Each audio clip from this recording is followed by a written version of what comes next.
성공은 봉사다. 더 많이 얻으려면 더 많이 베풀어라. 당신이 가진 것이 없다면 베풀 수도 없다. 더 많이 베풀고 싶다면 더 많이 가져야 한다. 자신에게 계속해서 투자하라. 이제 내가 하고 싶은 말은 당신이 오직 100만 달러를 버는 데에만 집중한다면 궁극적으로 조화롭고 충족된 삶을 살 수 없으리라는 것이다. 그보다는 100만 달러의 가치가 있는 봉사를 하는데 집중하라. 당신이 대가로 요구하는 것보다 10배 더 가치 있는 봉사를 한다면 당신은 꿈꾸는 삶을 살게 될 것이다. 진정한 부자들은 항상 그들이 대가로 요구하는 것보다 10배 더 많은 가치를 베푼다. 그러나 실제로 그런 사람들과 거래를 해보면 그들은 자신들이 받은 서비스, 제품, 아이디어에 대해 지불해야 할 돈보다 적게 지불했다고 생각한다. 진정한 부자들은 훌륭한 기부자다. 모든 분야에서 그렇다. 그들은 더 많은 것을 제공하고 더 많은 가치를 베푸는데 지속해서 주력한다. 당신의 전문 분야에서 당신은 어떻게 그렇게 할 수 있는가? 헨리 포드는 우리에게 이렇게 말했다. 행복과 마찬가지로 부 또한 그것만 직접적으로 추구한다고 얻어지는 것이 아니다. 부는 유용한 봉사를 할 때 부산물로 생기는 것이다.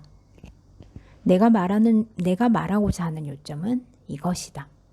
당신이 더 많은 가치를 제공할 생각을 하고 있다면 굳이 복잡하게 생각할 필요가 없다.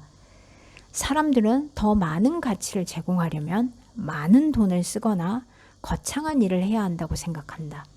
하지만 다음 원칙을 기억하라. 작은 일이라도 전략적인 장소에서 일관성 있게 행하면 더 큰 영향을 미칠 수 있다. 작은 일이라도 전략적인 장소에서 일관성 있게 해가면 큰 영향을 미칠 수 있다. 따라서 가치 있는 일을 제공하고 싶다면 당신이 할 수 있는 작은 일 중 가치가 높게 여겨질 만한 것이 무엇인지 스스로 물어보라. 당신의 제품이나 서비스를 생각할 때 관계를 구축할 수 있는 것들은 무엇인가? 중요한 점은 많은 경우 높은 가치를 창출하는 것은 엄청난 일이 아니라 작은 일이라도 전략적인 장소에서 지속해서 하는 것이며 그리함으로써 큰 영향을 미칠 수 있다는 것이다. 중요한 점은 많은 경우 높은 가치를 창출하는 것은 엄청난 일이 아니라 작은 일이라도 전략적인 장소에서 지속해서 하는 것이며 그리함으로써 큰 영향을 미칠 수 있다는 것이다. 이는 개인적인 삶에서든 직장에서든 우리 삶의 모든 영역에서 일어날 수 있다. 예를 들어 개인의 삶에서 진정 큰 차이를 만들어내는 것은 거창한 휴가를 가거나 서로에게 값비싼 선물을 주는 것이 아니라 사랑을 표시하는 사소한 행동, 작은 감사들, 서로를 돕는 작은 방법들이다. 정신적 수입과 물질적 수입. 사람들은 내게 끌어당김의 법칙이 실제로 작동하나요? 라고 묻는다. 물론 작동한다. 하지만 질문이 잘못되었다. 올바른 질문을 하려면 내 목적은 이러이러한데 어떻게 하면 끌어당김의 법칙을 이용해 세상의 가치를 제공할 수 있을까요? 라고 해야 한다. 당신이 진정한 삶의 방향을 결정하고 그것을 따르면 당신은 그 법칙의 비밀대로 살아가고 있는 것이다.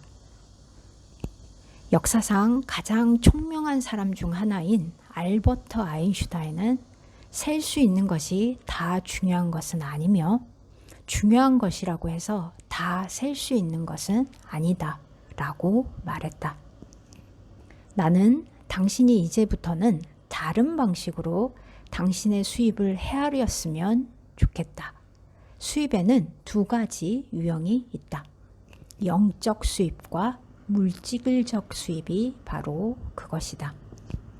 당신은 교회 활동과 자원봉사 또는 아이들이 있는 경우 리틀리그에 참여해 본 적이 있는가? 아마도 당신은 당신의 시간을 그런 가치 있는 일에 기부하면서 금전적 또는 물질적 대가는 전혀 받지 않았을 것이다. 그렇다면 당신은 왜 금전적인 보상도 없는 일에 당신의 소중한 시간을 투자했는가? 당신은 그 답을 알고 있다.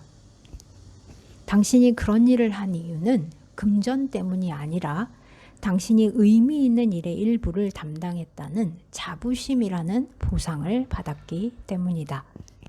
당신은 더 높은 수준에서 기부함으로써 사회에 기여하고 있다. 그것이 바로 정신적 수입인데 그것이야말로 앞으로 당신이 받게 될 가장 중요한 수입이 될 것이다. 우리는 모두 뭔가에 기여하고 베풀고 의미 있는 일의 일부가 되고 싶은 깊은 욕구를 가지고 있다. 그것이 바로 우리의 정신적 이익을 정의하는 방법이다. 이 정신적인 수입이 앞으로 당신이 받게 될 가장 중요한 수입이 될 것이다. 돈은 중립적 도구에 지나지 않는다. 돈은 칼로 비유할 수 있다. 칼은 빵을 자르는 도구로 사용될 수 있지만 무기로 둔갑할 수도 있다.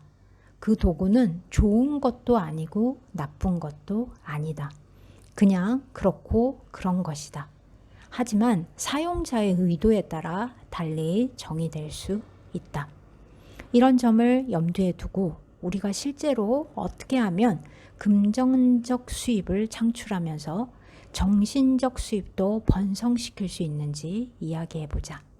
물론 나는 당신이 걱정하지 않아도 될 만큼 충분한 돈을 벌어야 한다고 생각한다. 당신의 삶에서 돈 문제가 없어야 인생의 다른 핵심 영역, 즉 당신의 관계, 지성, 건강, 그리고 영적인 문제에도 초점을 맞출 수 있기 때문이다.